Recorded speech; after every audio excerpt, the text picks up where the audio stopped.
ఇందులో దేవుని వాక్యమును ప్రకటించడానికి దేవుడు నాకు ఇచ్చిన అమూల్యమైన సమయమును బట్టి ముందుగా దేవునికి నా కృతజ్ఞతలు తెలియజేస్తున్నాను. ఈరోజు ఆయనతో సహవాసం చేయాలి, ఆయన మాటలు వినాలి అని ఆసక్తిగా చేరి కూడి వచ్చిన మీ అందరికీ ప్రభువైన యేసుక్రీస్తు నామములో నా వందనములు శుభములు తెలియజేస్తున్నాను. యెహెజ్కేలు గ్రంథము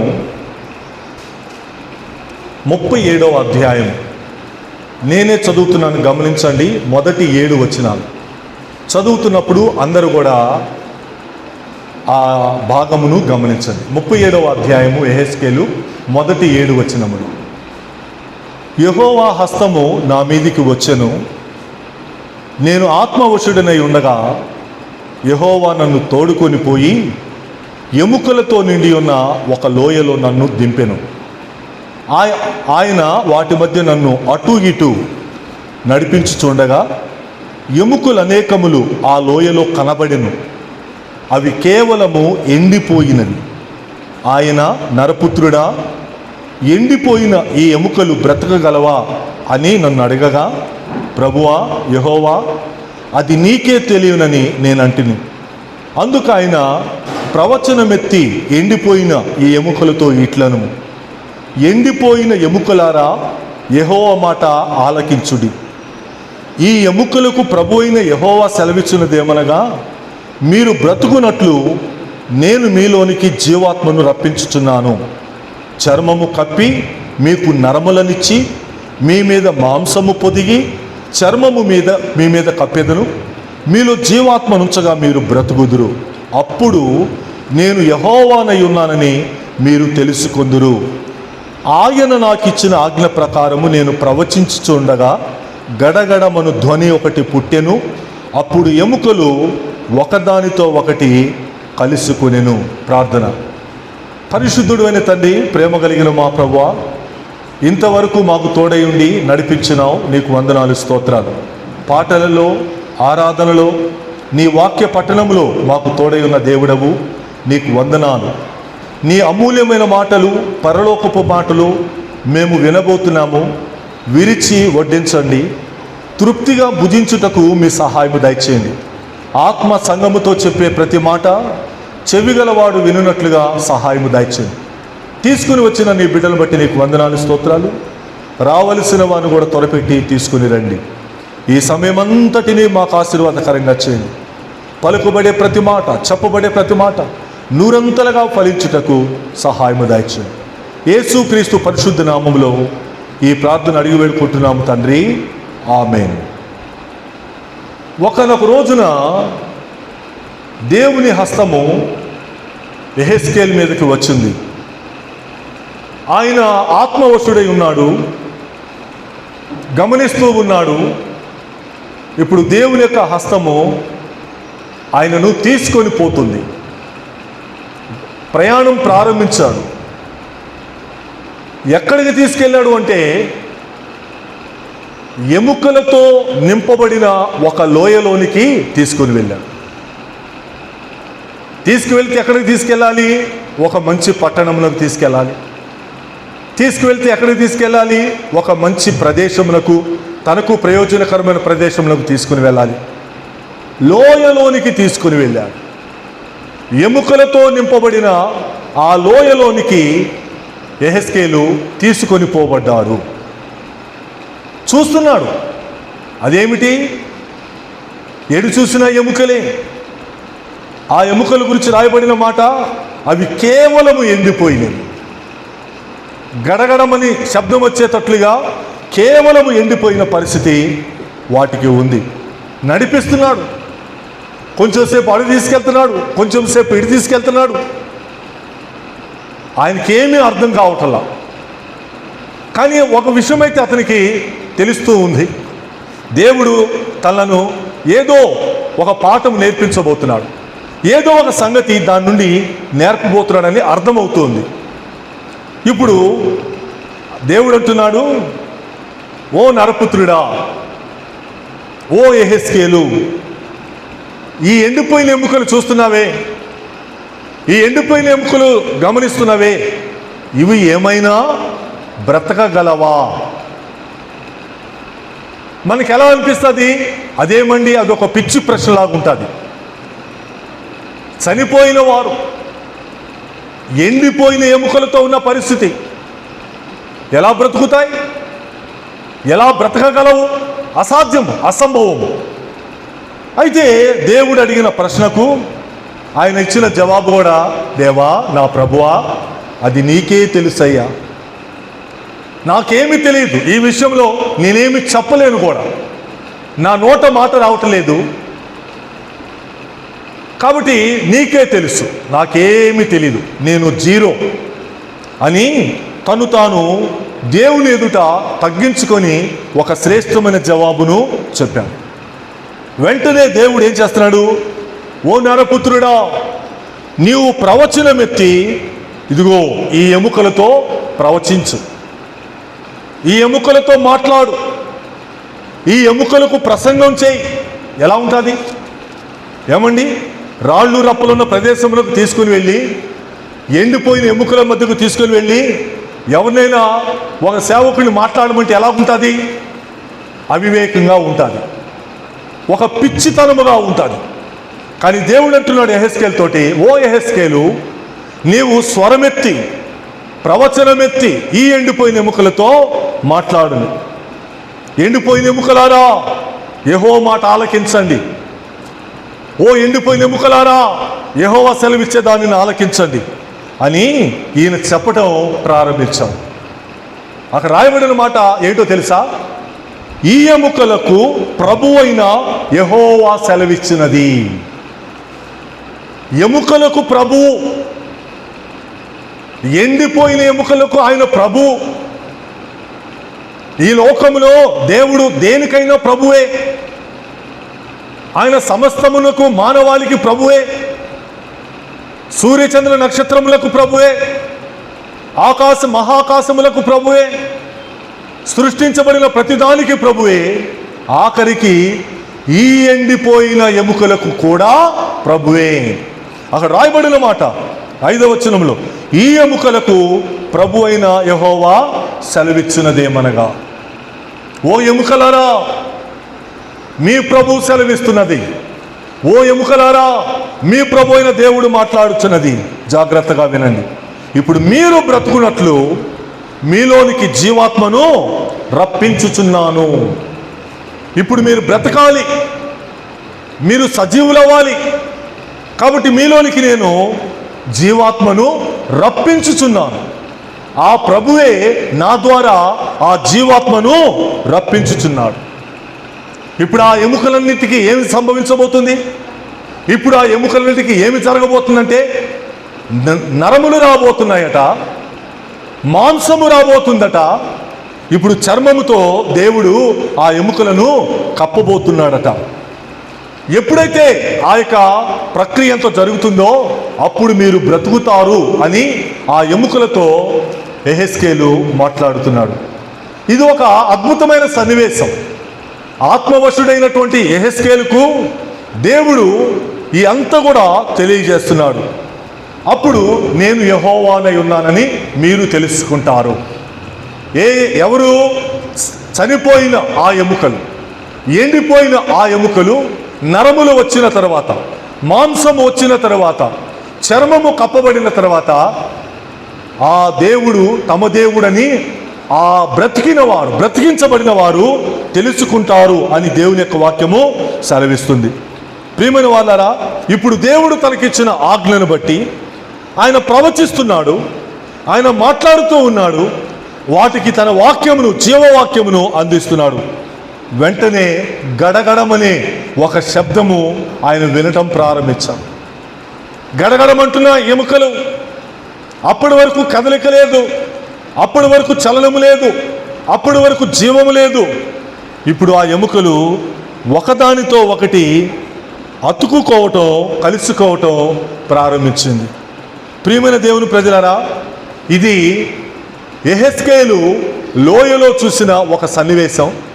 దేవుని చేత ఆ లోయలో ఎముకల మధ్య చేసినటువంటి ఒక సన్నివేశం. ప్రియమైన వాళ్ళారా, ఇప్పుడు 10వ వచనం చూడండి. ఆయన నాకు ఆజ్ఞాపించినట్లు నేను ప్రవచింపగా, నాకు దేవుడు ఏదైతే ఆజ్ఞాపించాడో నాకు దేవుడు ఏదైతే సెలవిచ్చాడో నేను అలాగ ప్రవచింపగా వెంటనే జీవాత్మ వారిలోనికి వచ్చింది. వెంటనే వారు సజీవులై లేచి లెక్కింప శక్యము కాని మహాసైన్యము అయిపోయారు. మొదట ప్రవచించినప్పుడు వారు సజీవులు అవ్వలేదు, వారు బ్రతకలేదు, దేవుని యొక్క జీవాత్మను వారు పొందుకోలేదు. ఎముకలు తుక్కున్నాయి, నరములు వచ్చాయి, మాంసం వచ్చింది, చర్మం వచ్చింది, కానీ అవి ఒకటికొకటి కలుసుకున్నాయి, కానీ జీవాత్మ వాటిలోనికి రాలేదు. ఇప్పుడు మరలా ఆయన ప్రవచిస్తున్నాడు, ఇప్పుడు మరలా ఆయన మాట్లాడుతున్నాడు. దేవుడు ఏమి చెప్పమన్నాడో అదే పలుకుతుంటే ఇప్పుడు ఆ ఎముకలన్నీ కూడా ఏమవుతున్నాయట? జీవాత్మ వారిలోనికి వచ్చెను. వారు సజీవులై, వారు మరణములో నుంచి లేచిన వారే, మృతులలో నుండి లేచిన వారే, ఎముకలుగా ఉన్నటువంటి వారందరూ కూడా ఏమయ్యారంట? లెక్కింప శక్యము కాని మహాసైన్యం. ఇప్పుడు అంటున్నాడు, నరపుత్రుడా నీవు చూస్తున్నావు ఈ ప్రజలను, నరపుత్రుడా నీవు గమనిస్తున్నావు ఈ ప్రజలను. వీళ్ళెవరో తెలుసా? ఎవరో కాదు, ఇశ్రాయేలీయులే, నా పేరు పెట్టబడిన వారే, నా నామము ధరించబడిన వారే, నా ప్రజలని పిలిపించబడుతున్న వారే అని దేవుడు యెహెజ్కేలుతో చెప్తుంటే ఆ బ్రతికిన వాళ్ళు ఏమంటున్నారో తెలుసా? చూడండి 11 వచనం. అప్పుడు ఆయన నాతో ఇట్లా, నేను నరపుత్రుడా ఈ ఎముకలు ఇశ్రాయేలందరినీ సూచించుచున్నవి. వారు మన ఎముకలు ఎండిపోయాను, మన ఆశ విఫలమైపోయాను, మనము నాశనమైపోతుంది అని అనుకొనిచున్నారు. ఇక్కడ బ్రతికిన వారి ఎక్స్పీరియన్స్ చెప్తున్నారు. ఆ ఎముకలు వారి యొక్క ఎక్స్పీరియన్స్ చెప్తున్నాయి. 3 గతులు వారికి పట్టినాయి. ఆ ఇశ్రాయేలీయులు అనుకుంటున్నారు, బ్రతికింపబడిన వారు ప్రాణముతో ఆ ఎముకలు సజీవమైన ఆ స్థితిలో వారు అనుకుంటున్నారు, మనము ఎండిపోయిన వారమైపోయాం, మన బ్రతుకులు, మన జీవితములు ఎండిపోయినవే. ఈరోజు మరలా బ్రతికించబడ్డాము. రెండోది, మన ఆశ విఫలమైపోయింది. మనకి కోరిక ఉంది, మనకు ఆశ ఉంది, అది మన జీవితంలో విఫలమైపోయింది. మూడోది, మనము నాశనమైపోతిమి. మనము దేవునికి విరోధముగా ప్రవర్తించుటను బట్టి నాశనమైపోతిమి. అది ఆ ఎండిపోయిన ఎముకల యొక్క స్థితిగతులు, వారి యొక్క స్టేటస్ అది. వారు బ్రతికిన తర్వాత, వారు సజీవమైన తర్వాత, దేవుని యొక్క ఆత్మ వారిలోనికి వచ్చిన తర్వాత వారిలోనికి వచ్చిన భావము అది. 3 ఆలోచనలు వాళ్ళకు వచ్చాయి. మనము ఎండిపోయాం, దేవుని ప్రజలమే, ఆయన పేరు పెట్టబడిన వారమే, ఆయన బిడ్డలమే, కానీ మన స్థితి ఎలాంటిది? ఎండిపోయిన స్థితి. చాలామంది క్రైస్తవ జీవితాలు అలాగే ఉన్నారు. పేరుకు జీవించుచున్నారు, పేరుకు బ్రతుకుచున్నారు, వారి జీవితంలో ఆత్మీయంగా వాళ్ళు ఎండిపోయినట్లుగా ఉంటున్నారు. ఎండిపోయిన చెట్టు, ఎండిపోయిన మొక్క ఎలాగా ఆ వృక్షము పనికిరాదో అలాగైపోయామని అప్పుడు వారికి అర్థమైంది. రెండోది, మన ఆశలు విఫలమైపోయాయి. మనం ఏదో అనుకున్నాము, మనం ఏదో జయిద్దాం అనుకున్నాము, మనం ఏదో సాధిద్దాం అనుకున్నాము, మన ఆశలు కూడా విఫలమైపోయాయి. మనము నాశనమైపోతుంది. ఎందుకు నాశనమైపోయాం? ఆ ఎముకలు అనుకుంటున్నాయి, ఆ బ్రతికిన వారు అనుకుంటున్నారు, ఆ జీవాత్మను వారిలోనికి రప్పించిన తర్వాత వారికి వచ్చిన ఒక జ్ఞానము, వారికి వచ్చిన ఒక గ్రహింపు, ఆలోచన ఎలా ఉందంటే మనము నాశనమైపోయాం. ఎందుకు నాశనమైపోయాం? దేవునిని ప్రేమించక. ఎందుకు నాశనమైపోయాం? దేవునికి లోబడక. ఎందుకు నాశనమైపోయాం? దేవునికి అవిధేయులమై మనము నాశనమైపోయాం అని వాళ్ళు అనుకుంటున్నారు. ప్రియమైన దేవుని ప్రజలారా, ఈ వాక్యమంతా కూడా, ఈ సందర్భం అంతా కూడా, ఈ విషయాలన్నీ కూడా ఒక సాధారణమైన, ఒక అలవాటైన, ఒక నామకార్థమైన క్రైస్తవ జీవితంలో ఉన్నటువంటి ఒక భక్తిని సూచిస్తుంది. వారి జీవితంలో ఎండిపోయి ఉంటారు, వారి జీవితంలో నాశనమైపోయి ఉంటారు, వారి జీవితంలో ఆశలను కోల్పోయిన వారై ఉంటారు. ప్రియమైన వాళ్ళరా, ఈ వాక్యం యొక్క వెలుగులో మన జీవితం ఎలాగుంది? ఆత్మీయంగా మనం ఎలాగున్నాము? ఆయన ఆశించినట్లుగా, ఆయన కోరినట్లుగా, ఆయన ఇష్టపడినట్లుగా ఉండగలుగుతున్నామా? లేకుంటే ఆ లోయలో ఎముకలలాగా ఉండిపోయామా? జీవించుచున్నావన్న పేరు నీకుంది, బ్రతుకుచున్నావన్న పేరు నీకు ఉంది, తిరుగుచున్నావన్న పేరు నీకు ఉంది, మనుషుల మధ్య సంచరించుచున్నావన్న పేరు నీకుంది. నీవు మృతుడవే. పేరుకే నువ్వు బ్రతుకున్నావు. నేను బాగానే ఉన్నాను అనుకుంటున్నావు, ఆరోగ్యంగా ఉన్నాను అనుకుంటున్నావు, క్షేమంగా ఉన్నాను అనుకుంటున్నావు, తిరుగుతూ ఉన్నాను అనుకుంటున్నావు, కానీ నీవు మృతుడవే. సార్దీసు సంఘం, దేవుడు ప్రకటన గ్రంథంలో సార్దీసు సంఘంతో చెప్పిన మాట. ఈరోజు దేవుని యొక్క వాక్యము మన వద్దకు వచ్చింది, మనతో మాట్లాడుతూ ఉంది. ఓ ప్రియమైన దేవుని సంఘమా, ఈరోజు మన ఆత్మీయ స్థితి ఏమిటి? మనము సజీవమైన వారిగా ఉన్నామా? దేవుని యొక్క జీవాత్మను కలిగిన వారమై ఆయనకి ఇష్టమైన బిడ్డలముగా బ్రతికిన అనుభవాన్ని కలిగి ఉన్నామా? పరిశోధన చేసుకుందాం. ప్రియమైన దేవుని ప్రజలారా, ఇర్మియా గ్రంథము 32వ అధ్యాయము 26-27 వచ్చినా చూడండి. ఇర్మియా 32:26-27. అంతటా యెహోవా వాక్కు ఇర్మియాకు ప్రత్యక్షమై ఇలాగు సెలవిచ్చెను, నేను యెహోవాను, సర్వ శరీరులకు దేవుడను, నాకు అసాధ్యమైనది ఏదైనా ఉండునా? ఇక్కడ ఇర్మియాతో దేవుడు మాట్లాడుతున్నాడు. ఓ ఇర్మియా, నేను సర్వ శరీరులకు దేవుడను. ఓ ఇర్మియా, నేను ఎముకలకు దేవుడను. ఓ ఇర్మియా, ఈ లోకంలో సృష్టించబడిన ప్రతి దానికి దేవుడను. ఇందాక అదేకా యెహెజ్కేలు ప్రవచిస్తున్నాడు ఆ ఎముకలతోటి. మీకు ప్రభు అయిన యెహోవా సెలవిచ్చుచున్నాడు, ఓ ఎముకలారా, ఓ ఎముకలాగా జీవించుచున్న వాళ్ళారా, మీకు ప్రభు అయిన యెహోవా సెలవిచ్చుచున్నాడు. ఇక్కడ కూడా అదే అన్నాడు, నేను సర్వ శరీరులకు దేవుడను. నాకు అసాధ్యమైనది ఏమైనా ఉంటుందా? నేను బ్రతికింపలేనిదంటూ ఏమైనా ఉంటుందా? నేను జీవాత్మను వారిలో ఊది వారు సజీవులయ్యేటట్టుగా చేయలేని స్థితి నాకేమైనా ఉంటుందా? ఉండదు.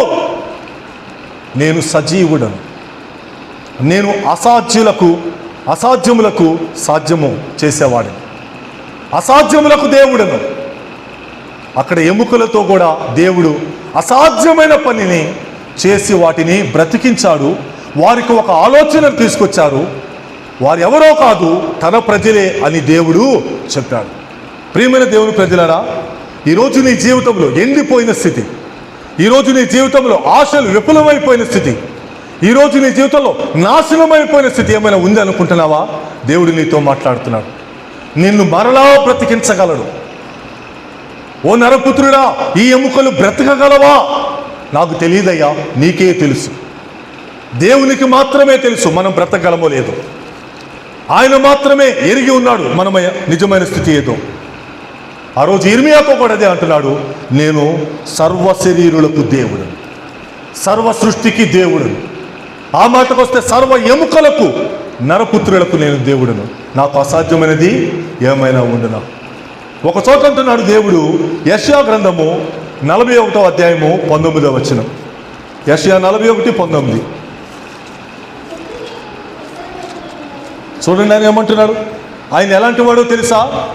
చెట్లు లేని మెట్టల మీద నేను నదులను పారజేయుదును, లోయల మధ్యను ఊటలను ఉబక చేసేదను, అరణ్యమును నీటి మడుగుగాను, ఎండిన నేలను నీటి బుగ్గలుగాను చేసేదను. అది ఆయన సామర్థ్యం. ఆయన దేవుడు ఎందుకు అవుతాడు? నేను సర్వశరీరులకు ఎందుకు దేవుడని చెప్పుకోగలిగాడు? నాకు అసాధ్యమైనది ఏదైనా కలదా అని ఎందుకు అనగలిగాడంటే, ఈ పనులు చేయగలిగిన వాడు కాబట్టి. ఆయనకు చేయలేనిదంటూ ఏమీ లేదు, ఆయనకు చేతకానిదంటూ ఏమీ లేదు. చెట్లు లేని మెట్టల మీద నేను నదులను ప్రవహింపజేస్తా. ఎవరికైనా సంభవమా? ఎవరైనా చెప్పగలరా అలాగా? నదులను ప్రవహింపజేసే దేవుడు చెట్లు లేని మెట్టల మీద, అంటే ఒక అసాధ్యం అది. దేవునికి సమస్తము సాధ్యమే. ఒక అసంభవం అది, దేవుడికి సమస్తము సాధ్యమే. లోయల మధ్య ఊటలను ఉబక చేస్తా. అక్కడ నీరుండదు, అక్కడ ఊటలుండవు, అది అసాధ్యము. కానీ నేను ఎటువంటి వాడిని తెలుసా? సర్వశరీరులకు దేవుడు. నాకు అసాధ్యమంటూ ఏది లేని వాడును, లోయల మధ్య ఊటలను ఉబక చేస్తా. ఇంకేమంటున్నాడు? మూడోది, అరణ్యమును నీటి మడుగు, ఎడారిని నీటి మడుగుగా చేస్తా. అరణ్యంలో నీరు దొరుకుతుందా అండి? ఇశ్రాయేలు ప్రజలు 40 సంవత్సరములు అక్కడక్కడే తిరిగారు. వారికి దాహం వేస్తే ఎక్కడి నుంచి వచ్చింది నీరు? బండలో నుంచి ఇచ్చాం. అన్ని లక్షల మంది ప్రజలు ఆ బండలో నుంచి త్రాగారు. అసాధ్యమేమైనా ఉందా ఆయనకు? అరణ్యములో ఆయన నీటి మడుగులు చేస్తాడట. బండను పగలగొట్టి నీటిని ప్రవహింపజేయగలడు. యెహోవాకి అసాధ్యమైనది ఏదైనా కలదా? ఎండిన నేలను నీటి బుగ్గలుగా చేస్తా. చూసారా? కొన్ని ప్రాంతములలో బోర్లు వేసి, కొన్ని ప్రాంతములలో ఆ ప్రయత్నములు చేసి ఇక్కడ నీరు పడదు అని వదిలేసిన సందర్భాలు ఎన్ని, వదిలేసిన స్థలాలు ఎన్ని. చాలా లోతుకు వెళ్ళి చాలా ప్రయత్నము చేసి ఇక్కడ మన ప్రయత్నము జరగదు, ఇక్కడ నీరు రాదు అని వదిలేసిన ప్రదేశాలు ఈ భూమి మీద ఎన్నో ఉన్నాయి. కానీ దేవుడు అంటున్నాడు, ఎండిన నేల, నీరు చుక్క కూడా దొరకని నేలలో నేనేం చేస్తానంటున్నాడు? నీటి బుగ్గలను చేస్తా, నీటి బుగ్గలను నేను సృష్టిస్తా. అది ఆయన సామర్థ్యం. ఎందుకు ఆయన మనకు దేవుడు అంటే? ఎందుకు ఈరోజు ఆయనను ఆరాధించడానికి వస్తున్నామంటే ఆయన అసాధ్యములకు దేవుడు. నీ జీవితంలో అలాంటి పరిస్థితులు ఉంటే వాటన్నిటిని కూడా అలాగ జరిగించగలిగిన దేవుడు.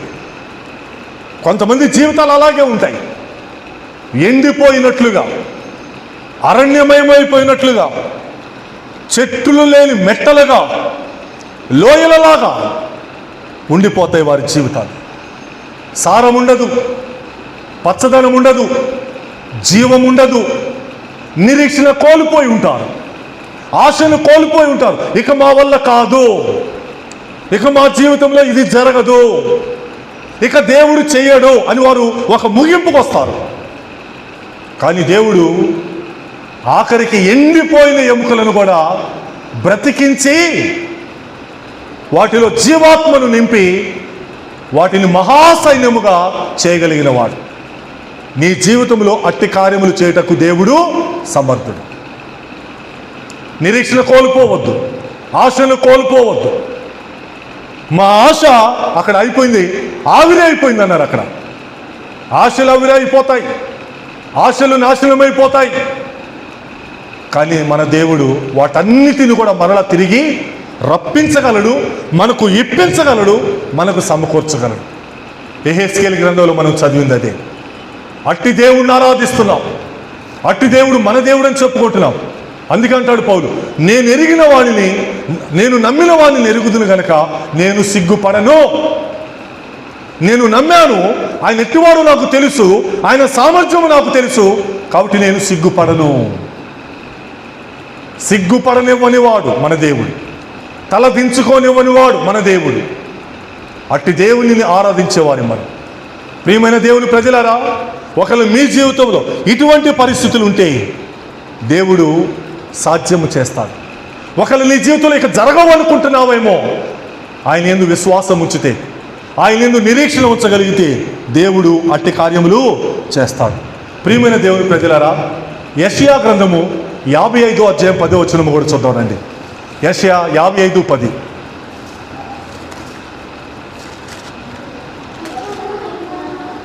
వర్షమును హిమమును ఆకాశము నుండి వచ్చి అక్కడికి ఎలాగూ మరలక భూమిని తడిపి విత్తువానికి విత్తనమును భుజించువానికి ఆహారమును కలుగుటకై అది చిగిర్చి వర్ధిల్లినట్లు చేయును, అలాగే నా నోట నుండి వచ్చే వచనము కూడా ఉంటుంది.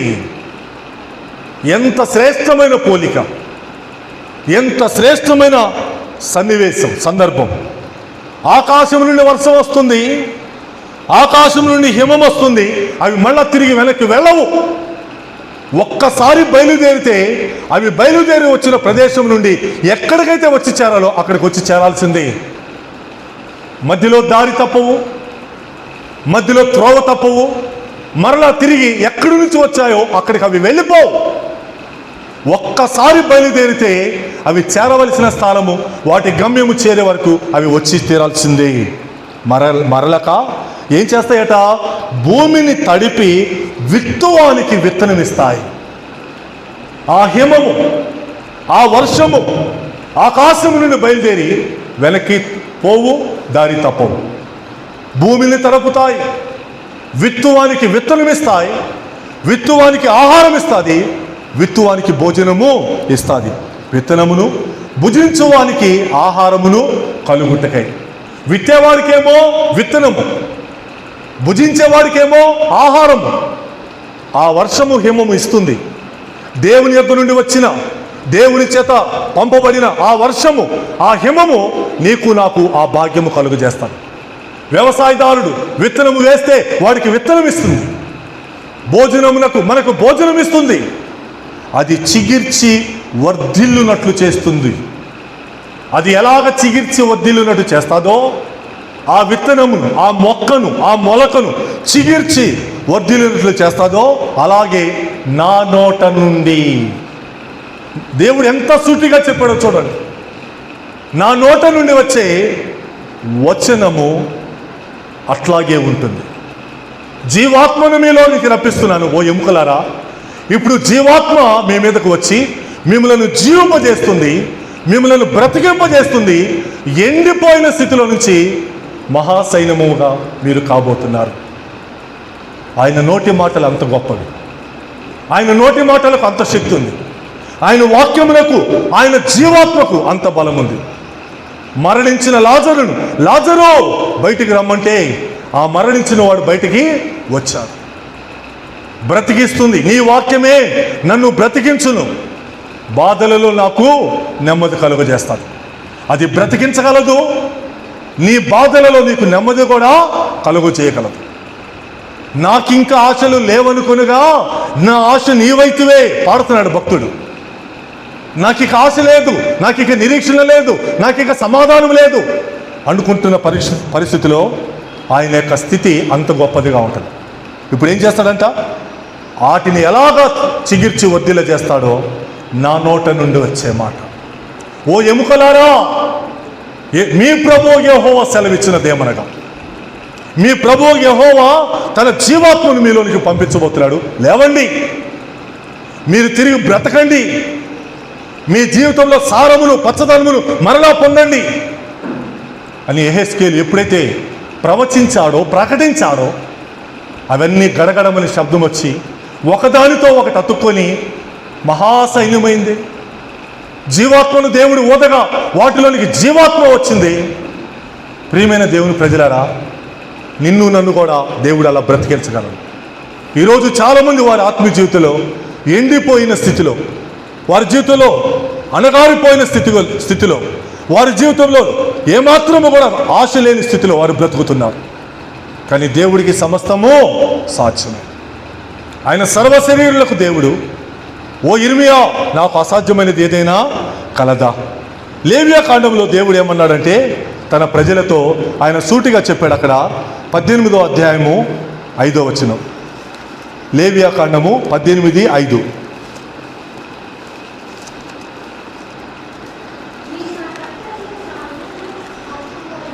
మీరు నా కట్టడలను, నా విధులను ఆచరింపవలెను, వాటిని గైకొనువాడు వాటి వలన బ్రతుకును, నేను యెహోవాను.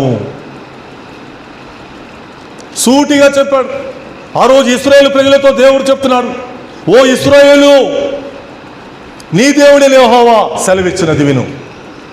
ఓ మోషే, నీవు ఇశ్రాయేలు ప్రజలతో ఇలాగ సెలవి, నా కట్టడలను మీరు, నా నోటి మాటలు మిమ్మల్ని చిగురింపజేస్తాయి, నా నోటి మాటలు మిమ్మల్ని బ్రతికింపజేస్తాయి, నా నోటి మాటలు మీలోనికి జీవమును తీసుకుని వస్తాయి. మీరు ఆచరించండి, మీరు వాటిని పాటించండి. మీరు వాటిని గైకొనండి. వాటిని గైకొనేవాడు, వాటిని కావాలనుకునేవాడు, వాటిని ఇష్టపడేవాడు, వాటి వలన వాడు బ్రతుకుతాడు. వాడు బ్రతికేదే వాటి వలన. ఎన్నో సందర్భాల్లో మనం అనుకున్నాం, మనుషులు రొట్టె వలన మాత్రమే కాదు, భోజనము ఆహారం వల్ల మాత్రమే కాదు, దేవుని నోట నుండి వచ్చే ప్రతి మాట వలన వాడు బ్రతుకుతాడు. బ్రతకాలి. ఇక్కడికి ఎందుకు వస్తున్నాం మనం? ఒక ఆదివారం దేవుని సన్నిధికి ఎందుకు వస్తున్నామంటే ఆయన మాటలు మనకు దొరుకుతాయి. ఆయన మాటలను ఇక్కడ మనము భోజనం చేస్తాం. పరలోకపు మన్నాను దేవుడు ఇక్కడ కురిపిస్తాడు. వాటి వలన మనము బ్రతుకుతాం. వాటిని గైకొనవాడు వాటి వల్ల బ్రతుకుతాడు. ఇక అంతే. వాడు ఎందుకు బ్రతుకుతాడు అంటే వేరే కారణం ఏమీ లేదు. వాటిని గైకొనుటను బట్టి నేను యెహోవాను అర్థమయ్యేటట్లుగా, సూటిగా, స్పష్టముగా ఆ రోజు దేవుడు తన ప్రజలకు చెప్పాడు, నేర్పించాడు. ఈ లోకంలో ఎన్నో విషయాలు, ఈ లోకంలో ఎన్నో సంగతులు గుండా వారు ముందుకు వస్తున్నప్పుడు దేవుడు వారికి చెప్పిన మాట అదే. మన విశ్వాస జీవితంలో దేవుడు వాక్యము మనకిచ్చాడు, బైబిల్ మనకిచ్చాడు. వాటిని చదవాలి, ప్రతిరోజు చదవాలి.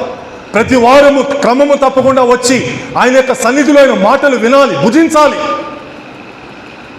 ఆయన బల్లలో పాలు పంపులు పొంది ఆయనతో సహవాసం చేయాలి. బ్రతుకుతాం. ఎప్పుడు బ్రతుకుతామంటే ఇవన్నీ జరగాలి. బ్రతికిన అనుభవం మనకు ఉండాలి. మహాసైన్యముగా దేవుడు మనల్ని చూడాలి. ఆ రోజు యెహెజ్కేలు ముందు దేవుడు ఒక అద్భుతమైన సన్నివేశాన్ని తీసుకొని వచ్చారు. ప్రియమైన దేవుని ప్రజలారా, యెహెజ్కేలు గ్రంథమే చూద్దాం రండి. 20వ అధ్యాయము 10-11 వచనాలు. యెహెజ్కేలు 20:10-11. నేను ఓ యిర్మీయా వారిని ఐగుప్తు దేశములో నుండి రప్పించి అరణ్యములోనికి తోడుకొని వచ్చా. ఒక నిమిషం. యిర్మీయాతో దేవుడు ఇక్కడ మాట్లాడుతున్నాడు. యిర్మీయా, ఈ ప్రజలున్నారే, వీరి ఎడల నాకున్న ప్రేమ ఎట్టిదో తెలుసా? వారి బరువులు, వారి బంధకాల నుంచి నేను విడిపించి ఐగుప్తు దేశంలో నుండి బయటకు రప్పించి ఇదిగో అరణ్యములోనికి వారిని తోడుకొని వచ్చాను. సముద్రమును దాటించి ఫరో సైన్యము నుండి విడిపించి అరణ్యములోనికి తీసుకుని వచ్చాను. ఇప్పుడు వారి మీద బరువులు లేవు, ఇప్పుడు వారికి బంధకములు లేవు. నా నీడలో వారు సురక్షితముగా ఉన్నారు, నా నీడలో వారు క్షేమముగా ఉన్నారు. అరణ్యములోనికి తోడుకొని వచ్చి ఇప్పుడు ఏం చేస్తాడంటే దేవుడు వారికి నా కట్టడలను నియమించి నా విధులను వారికి తెలియజేసి తిని. ఒక నిమిషం. ఓ యిర్మీయా, తోడుకొచ్చి ఏం చేశాను? నేను విడిచిపెట్టలా. తోడుకొని వచ్చి వారిని అలాగ నేను వదిలివేయలా. ఇప్పుడు నేనేం చేసినా తెలుసా? వారికి నా కట్టడలను నియమించాను. మోషేకు 10 ఆజ్ఞలను ఇచ్చాను. మోషే ద్వారా ఎన్నో నియమ నిబంధనలను వారికి విధించాను. నా కట్టడలనే వారికి నియమించాను, నా విధులను వారికి తెలియజేశాను. నేను ఎట్లాంటి వాడినో వారు అట్లాగే ఉండాలని కోరుకుంటున్నా. నేను ఎంత పరిశుద్ధుడనో వారు అంతే పరిశుద్ధులై ఉండాలని కోరుకుంటున్నా. నా మనసు ఏంటో, నా హృదయం ఏంటో, నా ఆలోచన ఏంటో మొత్తము వారికి చెప్పా నీ ద్వారా. ఇప్పుడు వారికి చెప్పబడినది ఏమీ లేదు, ఇప్పుడు వారికి తెలియనిదంటూ ఏం లేదు. సమస్తము కూడా నేను వారికి వివరించాను. ఎవడైనా, అక్కడ రాయబడిన మాట, ఎవడైనా వాటిని అనుసరించి నడిచిన ఎడల వాటిని బట్టి వాడు బ్రతుకుతాడు. అంతే. వాడు ఇశ్రాయేలీయుడా? వాడు ఇశ్రాయేలీయుడు కాదా? వాడు దేవుని యందు విశ్వాసం ఉంచిన వాడా? వాడు దేవుని యందు విశ్వాసం ఉంచిన వాడా? ఎవరైనా సరే, ఎవడైనాను వాటిని అనుసరించిన ఎడల జీవాత్మను ఆ మాటల్లో ఉంచాం. ఆ రోజు ఎముకలలోనికి దేవుడు జీవాత్మను ఉంచితే ఆ ఎముకలు మహాసైన్యం ఎలాగైందో ఈరోజు తన వాక్యములలో జీవాత్మను దేవుడు ఉంచాడు. ఎవడైనాను ఆ జీవమును కలిగిన వాక్యములను అనుసరిస్తే, ఆ జీవమును కలిగిన వాక్యములను ప్రేమిస్తే వాటిని బట్టే వాడు బ్రతుకుతాడు. వేరే విధంగా బ్రతకడిక. వాడికి బ్రతికే ఆస్కారం లేదు, బ్రతికే విధానం మరొకటి లేదు. నేను ఇంకో రకంగా బ్రతుకుతానంటాడా, నేను ఇంకో రకంగా జీవిస్తానంటాడా? కుదరదు. నేనేమైతే చెప్పాను, నా కట్టడలు, నా నిబంధనలు నేను వారికి చెప్పాను. ఏమీ దాచల. ఎన్ని చెప్పాలనుకున్నానో, ఎంత చెప్పాలనుకున్నానో నా సేవకుడైన మోషే ద్వారా వారికి చెప్పేశాను. ఇప్పుడు ఎవరైనా కానీ, అక్కడ రాయబడిన మాట ఆశ్చర్యం, నా ప్రజలుగా అక్కడ ఎవడైనా కానీ వాటిని అనుసరిస్తే, నాకు వాక్యం ఇష్టమండి నేను అనుసరిస్తానని ఎవరొచ్చినా, నాకు దేవుడు ఇష్టమండి ఆయన వాక్యంలో అనుసరిస్తానని ఎవరైనా వచ్చినా వాడు వాటి వల్ల బ్రతుకుతాడు. వారు ఏ మతస్థుడా, వారు ఏ కులస్తుడా, వారు ఏ జాతి వాళ్ళ, అక్కడ భేదం లేదు. ఎవడైనా వాటిని అనుసరిస్తే, ఎముకలాగా ఉన్నాడా, నిర్జీవంలాగా ఉన్నాడా,